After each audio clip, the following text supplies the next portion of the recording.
हम लोग अब तक अपनी चाबी दूसरों को दिए रहते हैं। उसने माला पहना दी, पूजा कर दी, हम बड़े खुश हो गए, बड़ी तारीफों के पुलंदे बांध दिए, बड़ा सज्जन आदमी, बड़ा भला आदमी। और एक ने हमसे नमस्कार भी नहीं करी तो 2 दिन तक नींद नहीं आई। उसने आज मेरे को राम राम क्यों नहीं करी? और दिन तो बड़ा दंडवत प्रणाम करता, आज ही नहीं किया इसने, इसका मतलब कुछ चक्कर है। तो हम दूसरों में स्थित हैं और दूसरों की प्रत्येक गतिविधि का हमारे चित्त पर जबरदस्त प्रभाव पड़ रहा है, इसलिए हम अस्वस्थ हैं। स्व में स्थित नहीं है माने इसलिए अस्वस्थ। और जब स्व में स्थित हो जाएंगे तो कोई माला पहनावे तो भला, धक्का मार के भगावे तो भला, हमें उसे किसी से मतलब ही नहीं। हमें दूसरों का अपने चित्त पर प्रभाव नहीं डालना है, और वो तब संभव होगा जब स्व में ही सर्वदा स्थित रहेंगे। महात्माओं की विशेषता आप देखें, जंगलों में एकांत में पड़े हैं और बड़े मस्त हैं, उन्हें किसी की जरूरत नहीं। और कोई भी आ भी जाए कदाचित महात्मा से मिलने तो गाली देने लग जाते हैं, पत्थर मारने लगते हैं, कभी कभी इतना पागलपन दिखा देते हैं कि लोग सचमुच पागल समझ के भग जाते हैं और महात्मा बाद में हंसते हैं, अच्छा हुआ भाग गए। उन्हें किसी की जरूरत नहीं। ये है स्वस्थ महापुरुषों की स्थिति। उनकी दाल सिद्ध हो गई, इसलिए सब उफन्ना उनका बंद हो गया। सिद्ध कोटि के महापुरुषों की स्थिति है। तो कवि नाम के योगेश्वर कहते हैं कि भगवत प्राप्ति के जितने भी उपाय हैं, मार्ग हैं, वही भागवत धर्म हैं। और सबसे उत्तम मार्ग है भक्ति मार्ग। भक्ति मार्ग राजपथ के समान है और ज्ञान मार्ग पगडंडी के समान है। पगडंडियों से लोग जल्दी तो पहुंच जाते हैं गंतव्य तक, पर पगडंडियों में खतरा है फिसलने का, गिरने का, ठोकर लगने का, भटकने का। पगडंडी में भटक गए तो कोई बताने वाला भी नहीं है कि वो रास्ता किधर है। ठीक भी बता सकता है और गलत भी बता सकता है। और राजपथ में किसी की पूछने की ये जरूरत नहीं। हर किलोमीटर पर सरकार ने संकेत दे रखे हैं, फलाना शहर इतने किलोमीटर। चौराहा मिले तो वहां पर भी बोर्ड लगाए। हर पग पग पर संकेत दिए जा रहे हैं, इसलिए क्यों किसी से पूछो, चले जाओ सीधे, आंख मूछ के दौड़ो। धावन निविल्यवा नेत्रे न स्खलेत न पतेदह। न भटकने की संभावना कोई, न ठोकर लगने की संभावना, क्योंकि राजपथ का मतलब आने का मार्ग अलग, जाने वाला मार्ग अलग। खूब चौड़े चौड़े मार्ग हैं, डंबर रोड, सुपर हाईवे, दौड़े चले जाओ पूरे वेग से, कोई खतरा नहीं। यह है भक्ति मार्ग। ज्ञान मार्ग जरा पगडंडी का है, संभल के चलने की आवश्यकता है। भटक गए तो न जाने कोई मिला, यात्री भी कोई मिला कि नहीं मिला, और जो मिला उसने ठीक बताया कि नहीं बताया वो भी भरोसा नहीं। इसलिए थोड़ा सावधानी का मार्ग है। आप कभी केदारनाथ गए होंगे, जमुनोत्री गए होंगे, तो सरकार ने बढ़िया सड़क बना रखी है। लोग उस पर न जाके कुछ लोग संक्षिप्त मार्ग पकड़ लेते, शॉर्टकट। तो अच्छी बात है, जल्दी भी पहुंच सकते हो। पहुंचने की भी ऐसा नहीं कि वो फिसलते ही हैं, नहीं नहीं, सब लोग प्राय पहुंचते हैं उस मार्ग से भी, परंतु कहीं फिसल गए तो सीधे गंगा जी में भी नजर आते हैं। वो अपने अपने अभ्यास की बात, अपने अपने आत्मविश्वास की बात है। इसलिए संक्षिप्त मार्ग का खतरा न लेकर के सीधे राजपथ से ही चलो, जो सरकार ने हमारे लिए बना के तैयार की है। और वो सरकार की बनाई हुई जो सड़क है ना, वो है भक्ति मार्ग। आंख मूछ करके जाओ। अच्छा महाराज, भक्ति मार्ग में चलने का स्वरूप क्या है, कैसे चला जाता है भक्ति मार्ग में?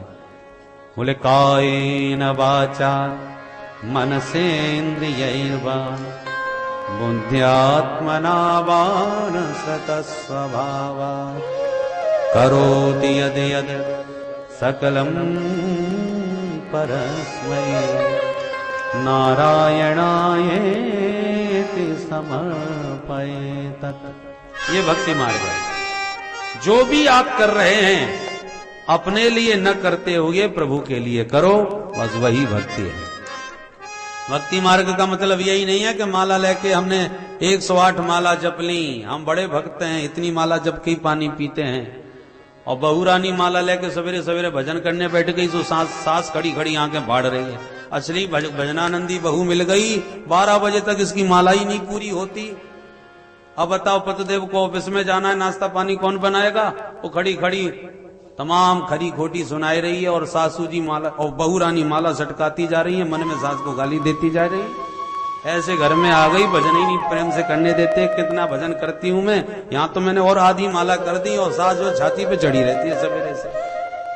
अब बहू सास की तनातनी चल रही है और क्या करें आप। ये भक्ति भक्ति नहीं रही।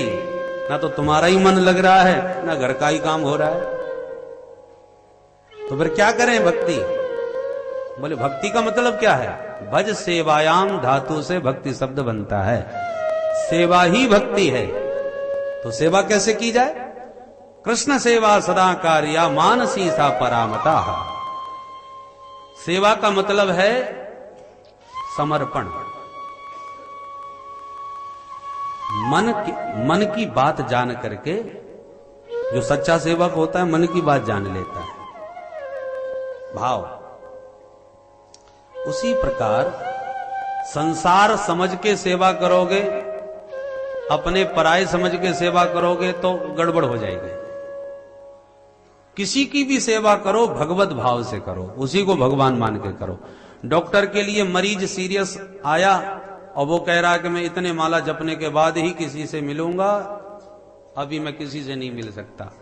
और जब तक माला पूरी होगी तब तक पता चला मरीज ही पधार गया। तो डॉक्टर की सेवा, डॉक्टर का भजन माला जपने से सिद्ध नहीं होगा। जो आया है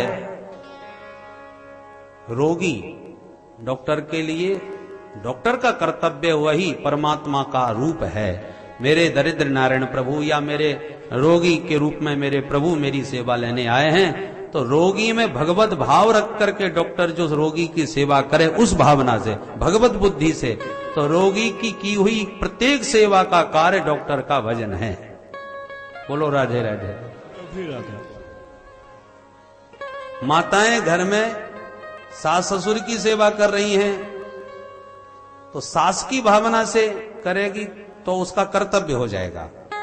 और सास ससुर के रूप में ये प्रभु का ही पूरा घर है, प्रभु का बनाया मंदिर है, प्रभु के बनाई हुई व्यवस्था है। इनकी सेवा करना मेरा धर्म है, प्रभु का दिया यही मेरा आदेश है। इस भाव से भगवत बुद्धि से वो जितना भी घर का काम करेगी वो सब भगवत भक्ति का ही अंग होगा।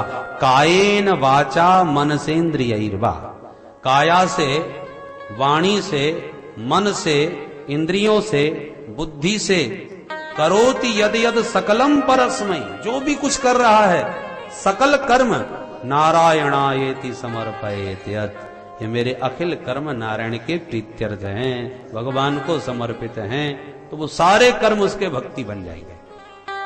आप सवेरे इसलिए नहा रही हैं कि मैं सज धज के तैयार हूं, लोग देखें कि हाँ कितनी सुंदरी है, तो उसका सारा कर्म अपना होगा। और यदि मैं इसलिए स्नान कर रही हूं कि मुझे ठाकुर जी की सेवा में जाना है और पवित्र होकर के ही ठाकुर जी की सेवा की जाती है, इसलिए नहा धो करके मैं स्वच्छ हो रही हूं, तो नहाना धोना आदि जितना भी नित्य कर्म सुबह से आपने किया वो सब भगवत भक्ति का अंग हो गया। आप भोजन इसलिए बना रही हैं कि हमारे स्वामी जी को प्याज के पकौड़े बहुत चटपटे लगते हैं, अच्छे लगते हैं, तो पतिदेव को प्रसन्न करने के लिए पवाओ, वो कर्तव्य है, आपका कर्म होगा। और वही कर्म मैं भोजन इसलिए बना रही हूं कि मुझे ठाकुर जी का भोग लगाना है, मेरे प्रभु को ये बहुत प्रिय है, तो ठाकुर जी का भोग लगाना है, इस भाव से यदि भोजन बनाया तो सारा भोजन बनना भगवत भक्ति का अंग हो गया। माने जो कर रहे हैं वही भगवान के लिए करें, बस चाबी मोड़ने की ही तो जरूरत है, सब मामला भी बदल गया। इधर की जगह इधर चाबी घूम गई तो खुल गया ताला। अभी तक आप संसार के लिए कर रहे थे तो वो कर्म बंधन में बांध रहे थे, वही चाबी मोड़ के भगवान के लिए करना प्रारंभ कर दो तो वही कर्म भगवत भक्ति का अंग बन के मुक्ति के साधन बन जाएंगे। बोलो राधे राधे। इसी बात को गीता में भगवान कह रहे हैं, यत् करोषि यदश्नासि यज्जुहोषि ददासि यत् तपस्यसि कौन्तेय तत्कुरुष्व मदर्पणम्। जो कर रहे हो मुझे अर्पण कर दो तो कर्म बंधनों में नहीं बंद हो गए। एक मुनीम लाखों का कारोबार सेठ जी का संभालता है, कितना काम करता है, दौड़ भाग मेहनत, पर घाटा हो जाए तो सेठ जी का और फायदा हो जाए तो सेठ जी का, मुनीम जी की सेहत पर कोई फर्क नहीं, क्योंकि मालिक वह है और उनके लिए वो कर रहा है। जैसे मुनीम जी के लाखों का कारोबार में लाभ हानि मालिक की है, मुनीम की नहीं, ऐसी मालिक प्रभु हैं, करने कराने वाले सब कुछ उनका है। मैं तो उनका सेवक हूं, जो उनके बताए हुए आदर्शानुसार कर्तव्य का पालन कर रहा हूं। और लाभ हो तो ठाकुर जी जाने, फायदा हो तो ठाकुर, नुकसान हो तो ठाकुर जी का। ये कर्म करने का कौशल ही दिव्य योग है। योगः कर्मसु कौशलम। इस प्रकार से ये विषय तो बड़ा गंभीर और बहुत विस्तृत है। नवयोगेश्वरों के संवाद के माध्यम से नारद जी ने बड़ा ही अद्भुत उपदेश भगवान के माता पिता देवकी वसुदेव को प्रदान किया। आत्मबोध कराते हुए परम धाम को प्रस्थान किया। एक दिन उद्धव जी ने एकांत में भगवान को प्रणाम किया और बोले, प्रभु मुझे ऐसा लग रहा है कि आप जाने की भूमिका बना रहे हो। ऐसा ना हो कि मुझे छोड़ के चले जाओ, मैं आपके साथ ही चलूंगा। भगवान बोले, नहीं मित्र, तुम्हें तो इस संसार में मेरे बाद भी रहना पड़ेगा, ताकि मेरे भक्तों को सहारा मिले तुम्हारा। पर आपके बिना रहूंगा कैसे महाराज? भगवान कहते, वो हम बता ही देते हैं, सन्यासी बन के रहो। बोले, सन्यासी का मतलब क्या होता है? सन्यासी का मतलब होता है जो संसार में तो रहता है पर संसार को अपने में नहीं रखता, वो सन्यासी है। एक बार हमारे पूर्वजों में महाराज यदु हुए हैं। वो जंगल में जा रहे थे कि रास्ते में एक मोटा तगड़ा बाबा पड़ा हुआ था, घनघोर जंगल में, बीच रास्ते में। तो यदु महाराज ने देखा, बड़ा आश्चर्य हुआ, आकर के उतर के रथ से नीचे प्रणाम किया। महाराज जी प्रणाम। बाबा ने लेटे लेटे ही आशीर्वाद दिए थे, खुश रहो। वो मंद मंद मुस्कुरा रहे थे, बड़े मस्त पड़े थे। यदु महाराज ने कहा, एक बात पूछ सकता हूं? पूछो। बोले, महाराज जो आनंद हमको महलों में रह के नहीं मिलता, वो आपको जंगल में कैसे मिल रहा है? आपकी मुस्कान बता रही है कि आप कितने मस्त हो, कितने तृप्त हो। और ये तृप्ति और ये मस्ती तो हमें महलों में नहीं मिली, हमें जंगल में पड़े पड़े कहां से मिल गई? और जंगल में कोई खाने पीने देख रेख की शरीर की कोई सुविधाएं तो होती नहीं, फिर भी आप इतने मोटे तगड़े कैसे हो गए? ऐसा क्या मिल गया आपको, जरा हमें बताओगे? सोई बाबा उठ करके बैठ गए और बोले, सुनो, अपने राम को दत्तात्रेय लोग कहते हैं। हमने जीवन जीने का आनंद एक से नहीं सीखा, 24 गुरु बना के सीखे हैं। 24 गुरु आपने बनाए? कौन कौन? गिना दिए। पृथ्वी वायुराकाश आपोग्निश्चंद्रमा रवि तपोतो जगरः सिंधु पतंगो मधुकृत गजः मधुहा हरिणो मीनः पिंगला कुररोर्भकः कुमारी सरकृत सर्प पूर्णनाभि सुपेशकृत। ये हमारे 24 गुरु हैं। अब एक एक की अलग अलग व्याख्या करें तो कम से कम घंटा 2 घंटा केवल उनके नाम मात्र की व्याख्या में चाहिए, पर संकेत में 2-4। पृथ्वी को हमने अपना गुरु माना और इससे हमने सहनशीलता की शिक्षा ली। लोग कितने बड़े बड़े गड्ढे खोदे देते हैं भूदेवी में, और बेचारी कुछ भी नहीं कहती। इसलिए पृथ्वी का एक नाम है क्षमा, सबको क्षमा करती है। पूजा भी लोग करते हैं पृथ्वी की, और मलमूत्र भी त्यागते रहते हैं। पृथ्वी में गड्ढे खोदे, उसने तो कुछ नहीं बोला। और हमारे शरीर, ये जो शरीर है, ये भी पृथ्वी का ही अंग है। हमारा शरीर 5 भूतों से बना है, पृथ्वी जल तेज वायु आकाश। तो ये जो शरीर दिख रहा है, ये पृथ्वी का अंग है। हमारे शरीर रूपी पृथ्वी में यदि कोई मच्छर बैठ जाए और नेक डंक मारे, प्यास लगी, भूख लगी, तो खून पीने के लिए एक थप्पड़ मार के उसकी छुट्टी कर देते हैं। और पृथ्वी देखो कितनी सहनशील है। हम कैसे कैसे गहरे गड्ढे खोद रहे हैं, फिर भी बेचारी नहीं बोल रही कुछ। तो हमने पृथ्वी को गुरु बना करके सहनशीलता की शिक्षा ली। संत को बड़ा सहनशील होना चाहिए, बड़ा तितिक्षु होना चाहिए, पृथ्वी के समान धैर्यवान। हमने पवन वायुदेव को भी गुरु बनाया और इससे हमने शिक्षा ली कि दुर्गंध हो या सुगंध हो, वायु समगति से बहती है। बदबू बहुत आ रही है, जिल भाग जाए वायु, या बड़ी सुगंध आ रही है तो ठहर जाए वायु, ऐसा नहीं होता। वायु समगति से बहती रहती है, सबको छोड़ती हुई। संत को भी इस प्रकार से असंग होकर विचरण करना चाहिए। अनुकूलता मिले या प्रतिकूलता मिले, सम्मान मिले या अपमान मिले, सम्मान में ठहरे नहीं, अपमान से भागे नहीं, समगति से असंग होकर के जगत में विचरण करे वायुवत। ये हवा से मैंने सीखा। चंद्रमा से हमने गुरु बना के सीखा कि आज अष्टमी है इसलिए आधे चंद्रमा दिख रहे हैं, आज पूर्णिमा हो गई इसलिए पूरे चंद्रमा दिख रहे हैं। चंद्रमा आधे पूरे नहीं होते, ये चंद्रमा की कलाओं में घटना और बढ़ना होता है, चंद्रमा में नहीं। पर व्यवहार हम चंद्रमा का ही करते हैं। ऐसे व्यवहार में हम कहते हैं ये बच्चा है, ये बुढ़ा है, ये जवान है, ये व्यवहार शरीर में है। वस्तुतः आत्मा बच्चा बुढ़ा नहीं होता, व्यवहार शरीर में किया जाता है। हमने सूर्य भगवान से सीखा, अपनी प्रखर किरणों से गर्मियों में सूर्य भगवान ने पृथ्वी का रस ले लिया, खींच लिया किरणों से, और जब बरसात आई तो वही रस किरणों के माध्यम से वनस्पतियों में बिखेर दिया। संत को चाहिए कि किसी ने दे दिया तो हमने ले लिया, जहां जरूरत पड़ी तुरंत दे दिया। अनासक्त वस्तु में आसक्ति नहीं रखना चाहिए। सूर्य भगवान जैसे लेते देते रहते हैं, संत को भी चाहिए, मिला ले लिया और जरूरत पड़ी तो दे दिया। किसी वस्तु में आसक्ति नहीं रखे कि मेरी मेरी करके उसमें चिपक जाए। हमने एक मधुमक्खी को गुरु बनाया, जिसने बहुत सारा पुष्पों से चुन चुन के शहद इकट्ठा किया, न खाया न खाने दिया। एक दिन किसी ने देख लिया तो तमाम मक्खियों को मार करके सारा शहद ले गया। मैंने उसे गुरु बना के सीख लिया, संत को कभी संग्रह नहीं करना चाहिए। बहुत ज्यादा माल पानी इकट्ठा कर लिया और किसी को भनक लग गई महाराज जी पे बहुत माल है, सो हाथ पैर तोड़ जाएगा, माल भी सब ले जाएगा।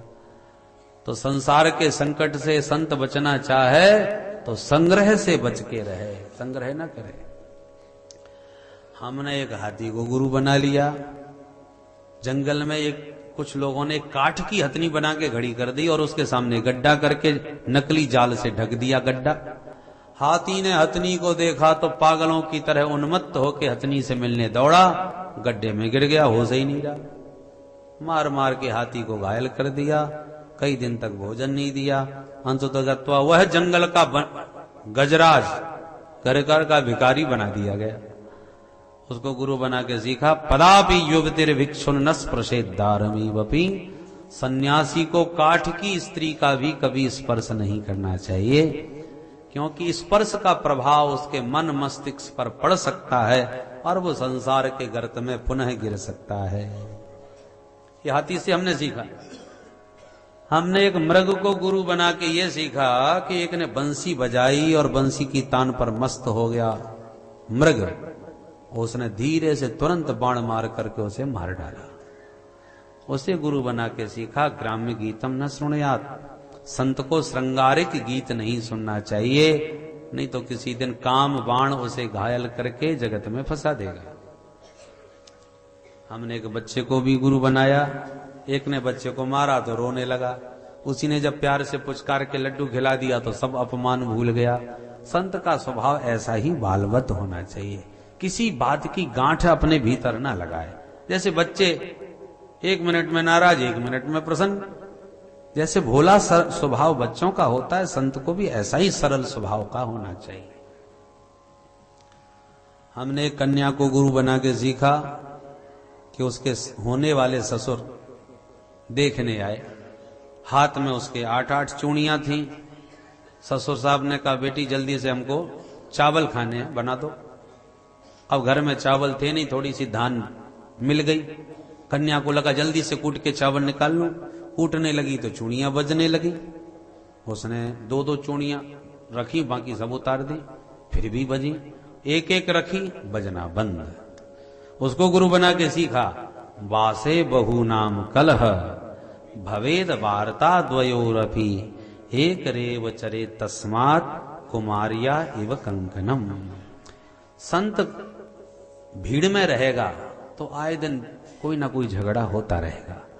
और दो महात्मा भी साथ में रहेंगे तो गप्पें लगेंगी, फालतू की बातें होंगी। भजनानंदी को इसलिए एकांत में ही रहना चाहिए, एकांत सेवी बने, कोई खटपट नहीं, एकांत वासा झगड़ा न जासा। बोलो राधे राधे राधे राधे। इस प्रकार से 24 गुरुओं के माध्यम से महामुनि दत्तात्रेय जी ने जीवन जीने का, सन्यास का स्वरूप समझा। उद्धव जी बोले महाराज बद्ध और मुक्त का स्वरूप क्या है? भगवान बोले जो संसार में आसक्त है सो बद्ध, और जो भगवान में अनुरक्त हो गया सो मुक्त। बुद्धिमान को चाहिए कि मूलभूत रूप से बंधन है किसी के गले में नहीं, सब मुक्त हैं। अज्ञानवश वो अपने को बद्ध मान लेता है। जैसे आप जगत में आए थे, एकदम मुक्त थे, किसी से कोई मतलब नहीं था। सुखदेव जी तो पैदा होते ही चले गए, कोई बंधन ही स्वीकार नहीं किया। पर हम लोग क्या करते हैं, धीरे धीरे धीरे धीरे तमाम बंधन बांध लेते हैं अपने पराये के, और वो बंधन धीरे धीरे इतने जबरदस्त हो जाते हैं कि उनसे फिर निकलना बड़ा मुश्किल पड़ जाता है। बोलो राधे राधे। बांधने में पता नहीं चलता कि कब बंध गए। किसी के गले में रस्सी तो नहीं है, सभी स्वतंत्र घूम रहे हैं। पर फिर भी किसी से कहो भैया आप एक भी दिन कथा में नहीं पधारे, अरे एक दिन का तो समय निकाल लेते भैया, तो जवाब मिलता तुम्हें कथा की पड़ रही है, हमें मरने की फुर्सत नहीं है। साहब पता नहीं हम कितने बिजी हैं। तो तुम्हें संसार ने पकड़ रखा है कि बांध रखा है, ऐसा कुछ नहीं है। आपने ही संसार में मन इतना लगा रखा है कि मेरे बिना काम चल ही नहीं सकता, इसलिए आप मन से बंधे हो, तन से नहीं। जो जुआरी होते हैं ना, कितना भी व्यस्त जीवन हो पर खेलने के लिए वो अपना वक्त निकाल ही लेते हैं। बोलो राधे राधे। माताएं घर में चाहे जितनी व्यस्त हों, पर कहानी घर घर की आवे, सब काम छोड़ देते, पहले देखूंगी। तो जिसमें प्रेम होता है, जिसके प्रति अनुराग होता है, उसके लिए समय हम कैसे भी निकाल ही लेते हैं। और रही कथा भागवत की बात या भजन पूजन की बात, तो मन से हम मानते कि ये सब फालतू की बात है, अब फ्री जब होंगे तब ये भी कर लेंगे, सोचेंगे, देखेंगे। तो मन से हम उसको महत्व नहीं देते। इसलिए 2-4 माला घर में कोई जपता भी हो और अचानक आज बाहर जाना है तो और सब काम बाकायदा होंगे, पर भजन में ही कटौती पहले होगी। अरे ये तो 5 माला कल और ज्यादा जप लेंगे, वो जपना हो नहीं पाता, क्योंकि हमारा अंतर मन यही मानता है कि ये सब ठीक है, करना चाहिए। पर अभी तो हम लोग बिजी हैं, और जब फ्री हो जाएंगे तब करेंगे। तो इसका मतलब हम उसको वो महत्व नहीं दे रहे जो अन्य संसार की वस्तुओं को देते हैं। और जब तक उसमें महद बुद्धि नहीं होगी तब तक वो ऐसे ही झूठा रहेगा, वो फुर्सत कभी नहीं आने वाली। इसलिए सबसे पहले इसके महत्व को समझें, जानें, और जब जो समझ लेते हैं वो सब छोड़ देते हैं। पर इसे नहीं छोड़ सकते। मेरे तो गिरधर गोपाल दूसरों न कोई, दुनिया ही छूट गई बताओ। परंतु कब छूटी दुनिया? जब मेरे गिरधर गोपाल समझ में आए गए तब, बिना समझे थोड़ी छूट जाएगी। इसलिए बद्ध कौन है? जो मोह ग्रसित असत संसार में फंसा बैठा है, मन से, तन से नहीं। और फिर भी निकलने की कभी नहीं सोचता, बंधने के ही बंधन और बांधता जा रहा है। एक चौधरी साहब थे हरियाणा के, भैंस खरीदने का बड़ा शौक, 20,000 की भैंस खरीद के लाए, जिसके गोल गोल बड़े बड़े सींग। जो आता उसी को दिखाते, देखो हमारी भैंस, पसंद आई? पर चौधरी साहब जब भी भैंस के सींग देखते, सोई ध्यान लगाते, इसके सींग की गोलाई कम से कम इतनी बड़ी होगी कि मेरा सिर भी बड़े आराम से जा सकता है। अच्छा एक बार कभी प्रयोग करके देखता हूं, क्या इसकी गोलाई में मेरा सिर चला जाएगा? अब जरा देखो, सोचने का ढंग। परंतु यदि सबके बीच में प्रयोग किया तो लोग मेरा मजाक उड़ाएंगे, सबके बीच में नहीं, पहले अकेले में एक बार प्रयोग करके देखूंगा। सोचते रहे 6 महीना बीत गए, कभी मौका मिला ही नहीं जो प्रयोग करके देख ले। 6 महीने के बाद एक दिन अचानक घर लौटे, घर में कोई नहीं, भैंस अकेली बैठी बैठी जुआरी कर रही थी। ओ मिल गया मौका, चलो आज देखता हूं। शांत बैठी थी भैंस। चौधरी साहब धीरे से आए उसके पास और उसके सींग की गोलाई में अपना सिर फंसाया, एकदम फिट बैठ गया। चौधरी साहब बड़े खुश हुए, देखो मेरा अंदाज कितना सही निकला। मैं कह रहा था कि इतने ही गोलाकार मेरा सिर होगा और देखो कैसा सटीक बैठा। पर जैसे ही चौधरी साहब ने सिर फंसाया कि उसी वक्त सिंह उसने घुमाया।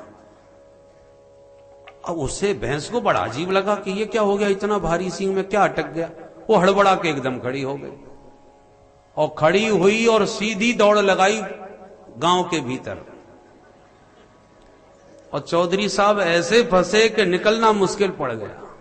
बहुत तेरे कोशिश करें, बैलेंस बिगड़ गया और ऐसे जकड़ गए उसमें निकल ना पावे, खूब अपना प्रयास करें।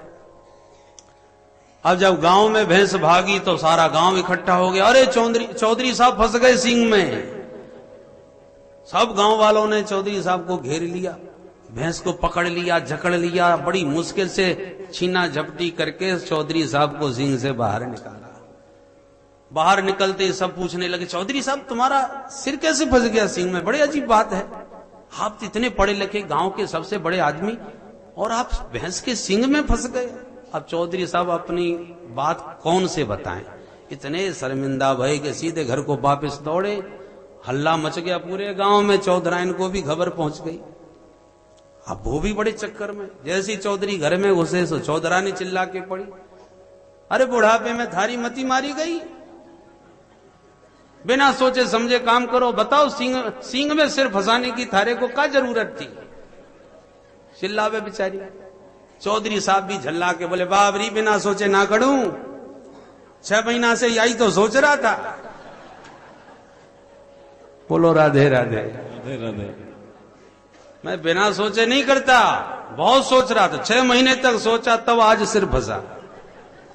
तो बताओ कितना सोचा, पर काय के लिए सोचा, सिर फंसाने के लिए। ऐसे ही हम लोग सोचने की कोई कमी नहीं, बहुत सोचते हैं, न जाने कितना सोचते हैं, रात रात भर जागरण हो जाए। पर जितना भी सोचते हैं सिर फंसाने की सोचते हैं, निकालने की नहीं। इसलिए बद्ध कौन है जो जानबूझ के सिर फंसाए जा रहा है। अब तो भाई निकलने का प्रयास करो, बहुत फंस गए, जितने फंस गए उतने से ही नहीं निकल पा रहे, तो और फंसाने के चक्कर में अपना सिर जानबूझ करके डाल रहे हो। तो यही अविवेक माया का है, जिसके कारण जीव न जानबूझ के फंसता है। भाई पतंग उड़ाओ, खूब आनंद लो, पर जब सूर्यास्त होने लगे तब तो उतार लो भैया, क्योंकि सूर्यास्त हो रहा है फिर भी पतंग उड़ाते जा रहे हो, अंधेरा हो जाएगा तो कैसे समेटोगे। फिर इतनी उड़ाओ कि रात होने से पहले सिमट जाए और आराम से सो जाओ। उसी प्रकार खूब फैलाओ, व्यापार फैलाओ, कीर्ति फैलाओ, पद प्रतिष्ठा को फैलाओ। अब फैल गया तो अब समेटना भी तो पड़ेगा। जहां जहां तुमने फैलावा कर दिया वहां से निकलना बड़ा मुश्किल हो जाएगा, समेटना अपने आप को, क्योंकि जब तक समेटोगे नहीं निकलोगे कैसे। इसलिए हिसाब किताब से ही फैलाना चाहिए। पतंग खूब उड़ाओ, समय पर रहते सावधान होके समेट लो। तो जिसकी कम पतंग उड़ी है वो तो फटाक समेट लेगा, और लंबी उड़ गई उसको समेटने में वक्त लगेगा। इसलिए बुद्धिमान व्यक्ति को चाहिए कि हम जगत में आए हैं, परंतु इतने न पसर जाएं जो कि हमें फिर निकलना भारी पड़ जाए। इसलिए बुद्धिमान उसी हिसाब से निकलने के लिए दिशा में विचार करे, चिंतन करे, फंसने के लिए नहीं। और तत्वतः विचार करो तो कोई फंसा नहीं है, जानबूझ के मन से हम लोग फंस रहे हैं। इसलिए बद्ध और मुक्ति की समीक्षा बहुत ही जबरदस्त भगवान ने उद्धव को बताई, परंतु कहना बहुत सरल है। परंतु उस बात को जो कहते हैं, उपदेश देते हैं, वो सबसे ज्यादा फंसे नजर आते हैं। बोलो राधे राधे। जो महात्मा हैं, सन्यासी हैं, विरक्त हैं, जो धर्म शास्त्र और माया का रहस्य बता करके लोगों को बचाना चाहते हैं, और वस्तुतः उनके उपदेश से बहुत से लोग छूट भी जाते हैं, पर जो उपदेश दे करके छुड़ा रहे हैं वो खुद बनते जा रहे हैं। एक बार एक तोता को महात्मा ने रटा दिया, शिकारी आता है, जाल फैलाता है, दाने का लोभ दिखाता है, जाल में फंसना नहीं चाहिए। तोते ने रट लिया, सारे जंगल के तोतों को रटा भी दिया। सब यही गीत गाने लगे। आ गया शिकारी, जो ये गीत सुना उसको सिर पकड़ के रोने लगा, ये तो सब ज्ञानी हो गए, अब मेरे तो जाल में कोई नहीं फंसेगा। परंतु जब जाल फैलाया, जब आए हैं तो चलो शायद एक हाथ फंस जाए। जो जाल फैलाया तो जो सबको सिखा रहा था वही सबसे पहले आके बैठ गया जाल में। उसे देख करके और भी सब तोते बैठ गए। तब शिकारी हंसने लगा, अरे राम राम, ये तो सब रट्टू तोते हैं। मैंने तो सोचा इन सबको ज्ञान हो गया, अब जाल में कोई नहीं फंसेगा, पर ये केवल गीत ही गाते हैं, इनको ज्ञान कुछ भी नहीं है। 7 तोता पकड़ करके ले गया। रास्ते में महात्मा मिल गया। वो बड़ा आश्चर्य में पड़ गया कि सारे तोते जाल में भी पड़े पड़े यही गीत गा रहे हैं। शिकारी आता है, जाल फैलाता है, दाने का लोभ दिखाता है, जाल में फंसना नहीं चाहिए, और सब जाल में ही फंसे। यही स्थिति है हम लोगों की कि हम लोग कहते हैं, सुनते हैं, समझ भी लेते हैं, पर इसके बाद भी जाल से नहीं निकल पाते। बोलो राधे राधे राधे राधे। तो जब तक भगवत कृपा न हो, ये विवेक ज्ञान जब तक वास्तविक रूप से प्रकट न हो, तब तक भगवत कृपा के बिना निकल पाना बड़ा कठिन होता है। बोल भक्तवत्सल भगवान की जय। बड़ा सुंदर उपदेश दे करके भगवान ने अपनी चरण पादुका दे करके उद्धव जी को बद्रीनाथ विदा किया और सभी यदुवंशियों के साथ प्रभासक क्षेत्र में आकर के दान पुण्य किया। अचानक तीर्थ भूमि प्रभासक क्षेत्र में यदुवंशी बालकों ने मदिरापान कर लिया, आपस में लड़ना भिड़ना प्रारंभ कर दिया। गृह युद्ध छिड़ गया।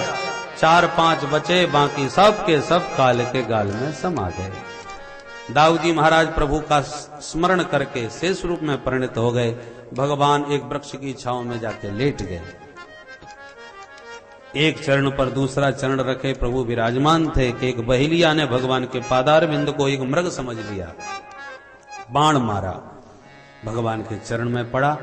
चरणों में आकर के बड़ा दुखी होकर रोया, प्रभु मेरे से भूल हो गई। भगवान बोले, तूने मेरी इच्छा से ही बाण चलाया है, जा मेरे परम धाम को। देह त्याग करके बहेलिया गया परम धाम। सारे देवता आकाश में चाहे प्रभु आइए, हम आपके स्वागत में खड़े हैं। भगवान ने इधर दारुक सारथी को बुला के सारे में कहा, जल्दी द्वारका में चले जाओ, सबको समझा दो, 7वें दिन समुद्र में डूब जाएगी द्वारकापुरी। इसलिए जो यदुवंशी जहां जाना चाहें वो मेरी द्वारका खाली करके चले जाएं। दारुक प्रभु का संदेश लेकर दौड़ा द्वारका गया और भगवान का वह श्याम स्वरूप विग्रह एकदम सबकी आंखों के सामने महाप्रकाश में परिणत हो गया। जैसे आकाश में बिजली चमकती सबको दिखी, पर चमक करके कहां चली गई ये कोई नहीं जानता। ऐसे ही महाप्रकाश में सबने उस प्रकाश का दर्शन किया। वो गया कहां वो कोई ना समझ पाया। सूत जी कहते हैं, स्वकीयम यद भवे तेज तच्च भागवते दधात। वही गोविंद का प्रकाश पुंज श्रीमद् भागवत में आके विराजमान हो गया। बोल भागवत भगवान की जय। हम कलयुग के कलुषित प्राणियों का कल्याण करने के लिए कृष्ण कन्हैया श्रीमद् भागवत के इस शब्द विग्रह में विराजमान हैं। अक्षर सांवले भागवत के, ऐसे कन्हैया भी सांवले, पर राधा रानी अर्थ के रूप में आकर के इस भागवत के मध्य विराजमान हैं। जैसे राधा रानी का रहस्य समझ में नहीं आता, ऐसे भागवत के शब्दार्थ भी समझ में नहीं आते, अत्यंत रहस्यमय हैं।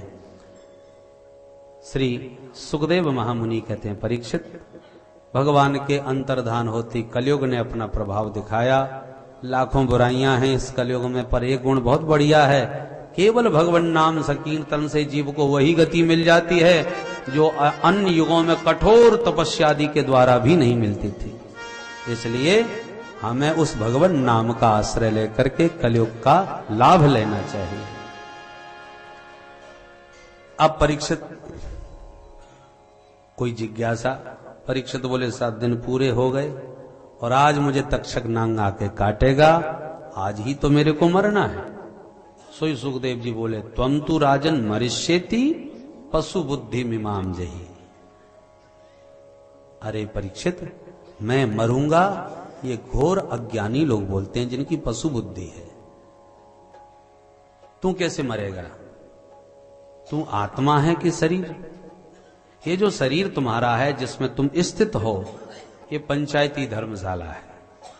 पृथ्वी जल तेज वायु आकाश के संघात से ये भवन बना और तुम यात्री की तरह इसमें निवास करने के लिए आके रहे। आज तुम्हारा किराया पूरा हो गया, लेना देना पक्का पूरा हो गया, तुम अपने घर जाओ, पंचायती धर्मशाला पंचों को सौंप जाओ। मरा कौन? तब श्री परीक्षित को ज्ञान हो गया। सिद्धोस्मि अनुग्रहीतोस्मि। हे महाप्रभु, आपके वचनों ने मुझे मेरा स्वरूप दिखा दिया, मेरा परिचय करा दिया। अब लाखों तक्षक काटें परंतु तक्षक मेरे को कभी नहीं काट सकते। मारेंगे, भस्म होगा तो यह शरीर, ये धर्मशाला टूटेगी फूटेगी, मेरा विनाश कभी नहीं होगा, ये मुझे ज्ञान हो गया। बस इतना सुनते ही सुखदेव जी खड़े हो गए। परीक्षित ने पूजन किया और सुखदेव बाबा अंतर्धान।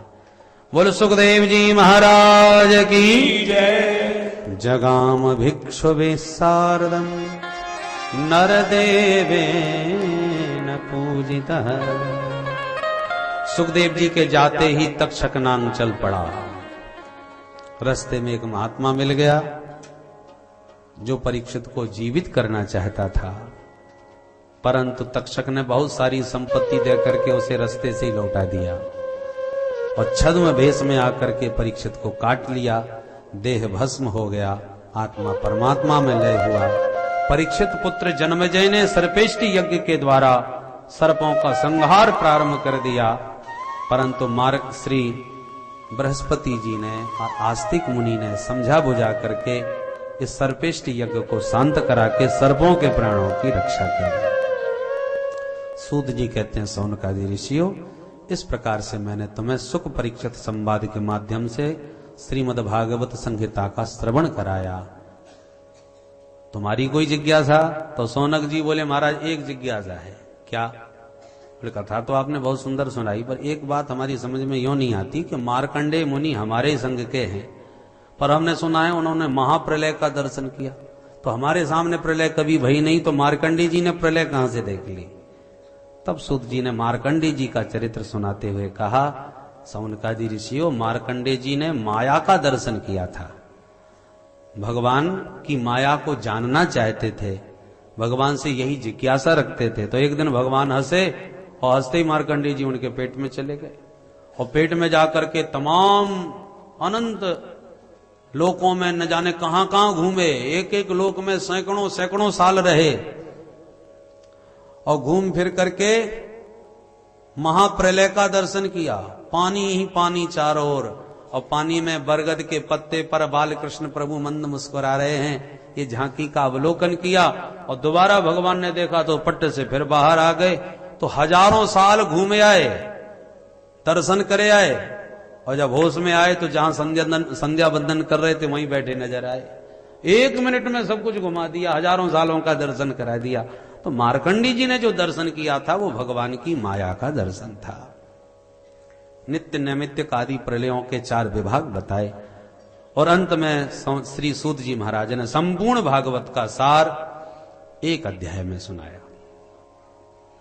श्रीमद् भागवत महापुराण में 18,000 श्लोक, 335 अध्याय और 12 स्कंद। महात्म्य में आपने 2 बातें प्रमुख रूप से सुनी। ये 5 मिनट की पूरी भागवत है, ध्यान से सुने। महात्म्य में आपने सुना कि श्रीमद् भागवत के श्रवण से भक्ति, ज्ञान, वैराग्य तीनों पुष्ट होते हैं और धुंधकारी जैसा पापी भी यदि ध्यान से सुन ले तो परम पावन पुनीत हो जाता है। ये महात्म्य भागवत का प्रथम स्कंद में 19 अध्याय, द्वितीय स्कंद में 10 अध्याय। इन दोनों स्कंदों में श्रोता वक्ता की स्थिति का निरूपण किया गया है। वक्ता कौन? सुखदेव जैसा परमहंस, और श्रोता कैसा? परीक्षित जैसा जिज्ञासु और संसार से विरक्त। तृतीय स्कंद में सृष्टि का निरूपण है, भगवान किस प्रकार से संसार का सृजन करते हैं, और उसी सृष्टि प्रक्रिया में कपिल भगवान ने देवहूति मां को जो सांख्य योग का उपदेश दिया उसकी चर्चा 33 अध्यायों में है।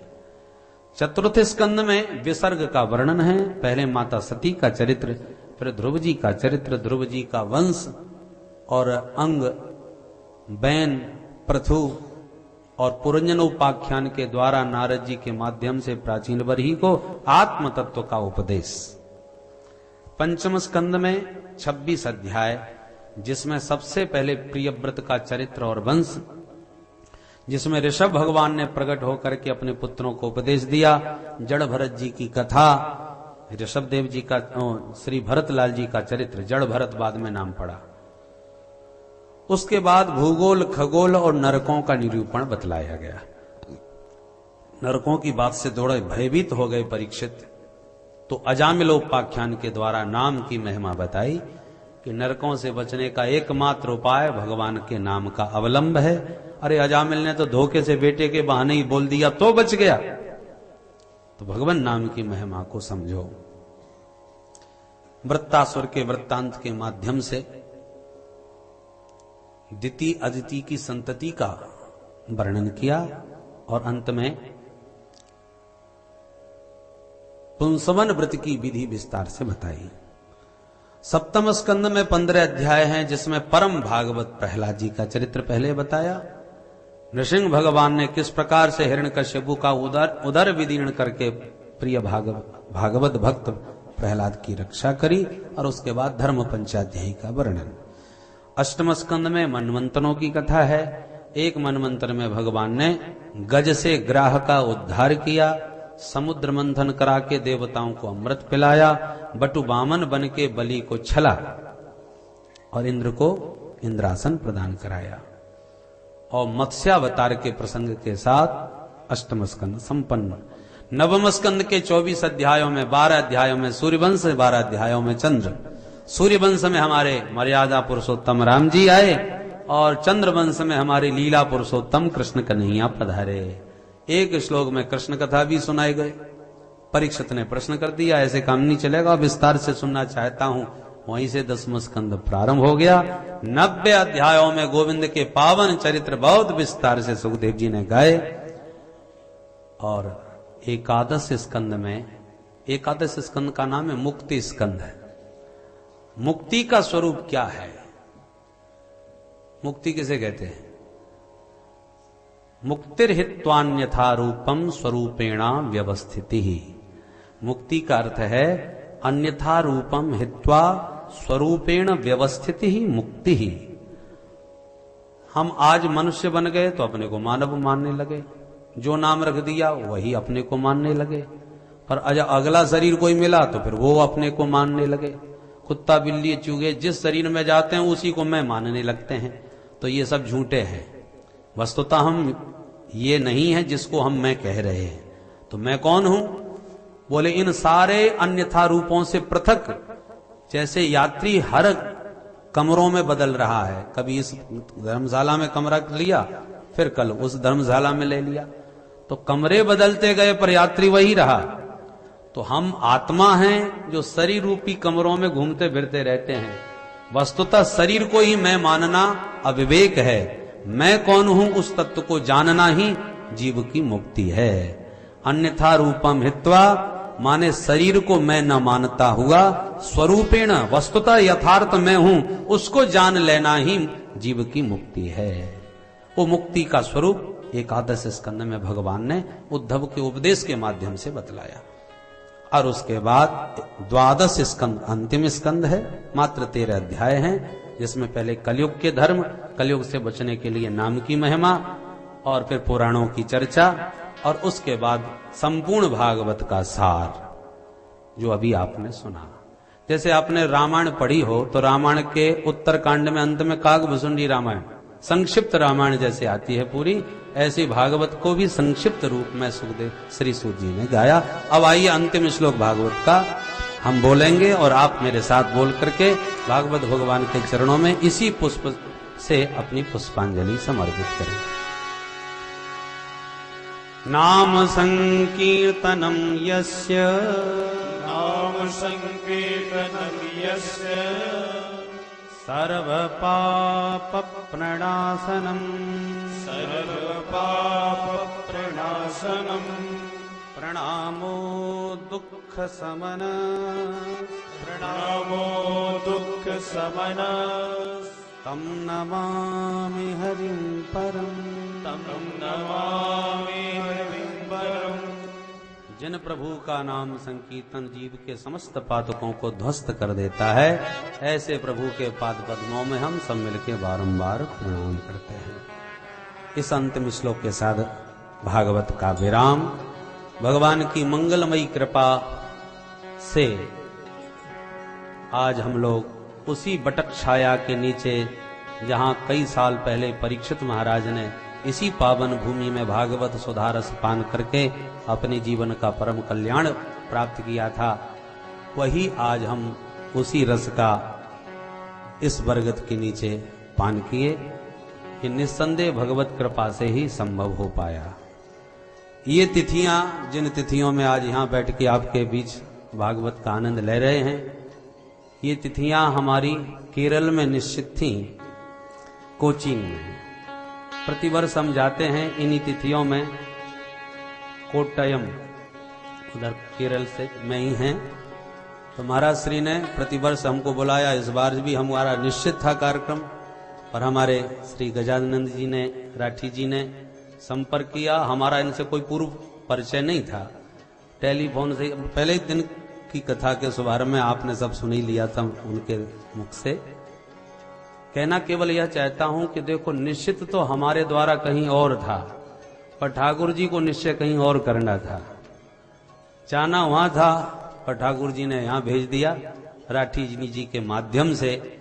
और आज इतने सब भक्त वैष्णवों के बीच इसी बरगद के नीचे ये मेरा दूसरी बार मैं कथा कह रहा हूं। पहली बार बहुत संतों के सानिध्य में अपने परम पूज्य ब्रह्मलीन श्री स्वामी विष्णु आश्रम जी महाराज की पावन सन्निधि में यहाँ कह करके बड़े बड़े शंकराचार्य संत सब आते थे। वो मुझे आज भी स्मरण है वो क्षण।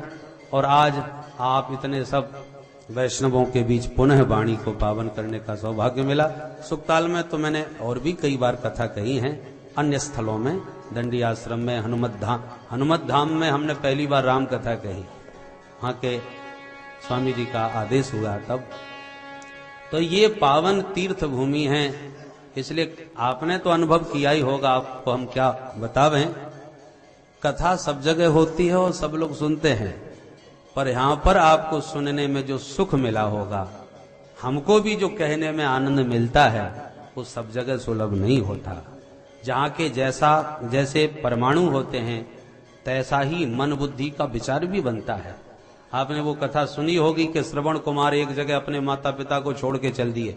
कब तक तुम्हें अंधों को ढूंढता रहूं मैं, बिगड़ गई। पिता ने कहा, बेटा अब तू जंगल में हमको अकेला छोड़ के कहां जाता है, केवल जंगल से बाहर निकाल दे, उसके बाद तू छोड़ के चला जाना, ठीक है। कंधे पे लेके फिर बाहर निकला, जो उस क्षेत्र से बाहर निकला तब बुद्धि शुद्ध हुई, चरणों में गिर पड़ा, हाय हाय मैंने आपसे क्या उल्टा सीधा बोल दिया, मेरी मति कैसी खराब हो गई। तब बोले, बेटा तेरी गलती नहीं, उस भूमि का प्रभाव ही ऐसा है, वहां जो जाता है उसकी मति ऐसी ही हो जाती है। तो भूमि यदि विकृत हो तो बुद्धि भी बिगड़ जाती है, और भूमि यदि दिव्य और सात्विक हो तो बुद्धि भी सुधर जाती है। इसलिए इस भूमि में जो दिव्यता है, जो दिव्यता के परमाणु हैं, उसका भी प्रभाव हमारे मन मस्तिष्क पर पड़ा, और हम लोगों ने उसका पूरा लाभ लिया भागवत सुधामृत पान करते हुए। भगवान के पाद पद्मों में पुनः पुनः प्रणाम करते हुए, और राठी जी को, उनके पूरे परिवार को हृदय से बारंबार धन्यवाद देते हुए, जिनके माध्यम से हम लोग सब आनंद लिए। और आइए अब भागवत का अंतिम श्लोक का अर्थ क्या निकला, भगवत नाम संकीर्तन।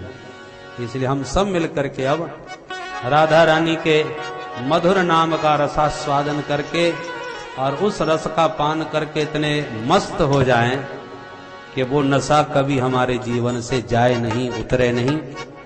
आइए उसी रस का पान करते हैं प्रेम के साथ, ताली बजा के। ये कथा के विराम का संकीर्तन है, इसलिए कोर कसर न रह जाए। भाव के साथ सब मिल करके गावें।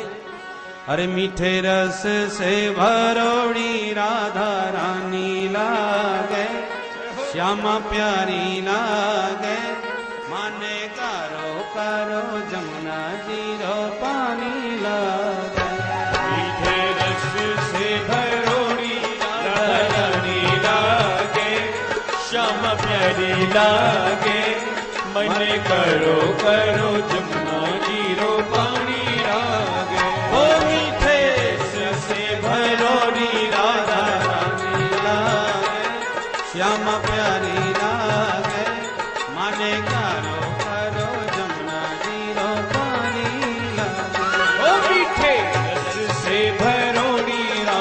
बजा के लागे, श्याम प्यारी लागे, मन करो करो जमुना जीरो पानी लागे।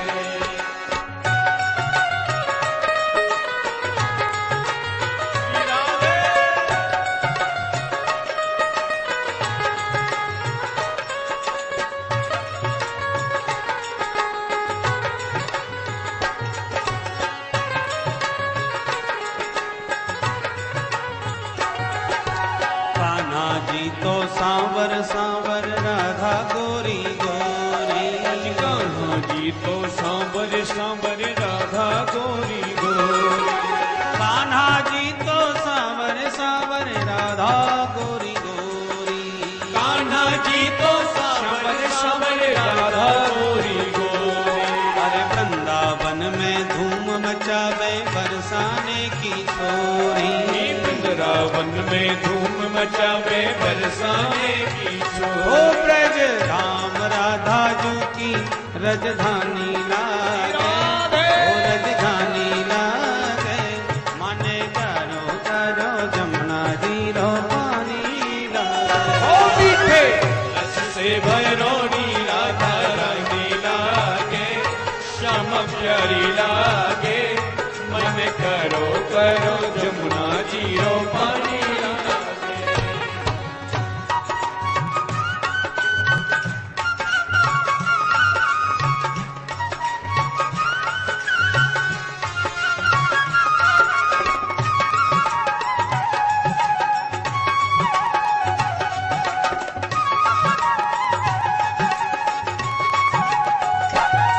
अरे कान्हा नित मुरली में तेरे सुमरे बारंबार। ओ जी कान्हा नित मुरली में तेरे सुमरे बारंबार। कान्हा नित मुरली में तेरे सुमरे बारंबार। अज कान्हा नित मुरली में तेरे सुमरे बारंबार। ओ बिन रूप धरे मन मोहन तऊ न पावे पार। ओ दिन रूप धरे मनमोहन तो न पावे ओ पार। रूप रंग की छबीली पटरानी लागे। ओ पटरानी लागे, माने करो करो जमुना जीरो पानी लागे। मीठे रस से भरोड़ी राधा राधे राधे। श्याम प्यारी लागे, मन करो करो जमुना जीरो पानी लागे। ताली बजा के हरि बोल, हाथ ऊपर उठा के श्री राधे।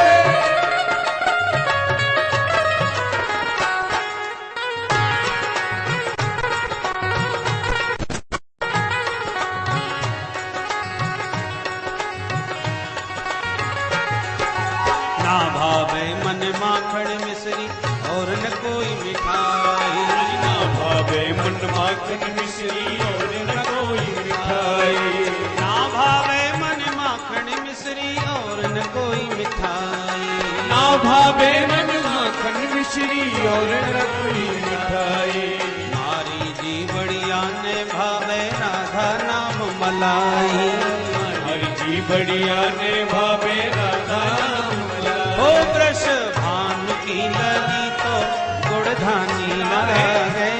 घनी प्यारी लागे, माने करो करो जमुना जीरो पानी लागे। रस से भरोड़ी राधा रानी लागे, श्याम प्यारी लागे, मन करो करो जमुना जीरो पानी लागे।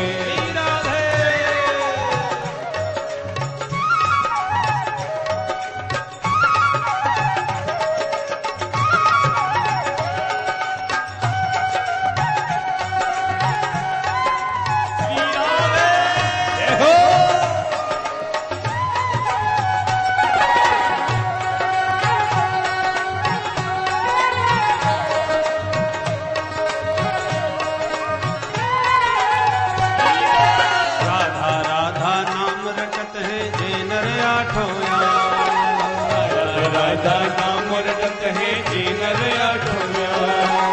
राधे राधे राधे जय जय जय श्री राधे। राधे राधे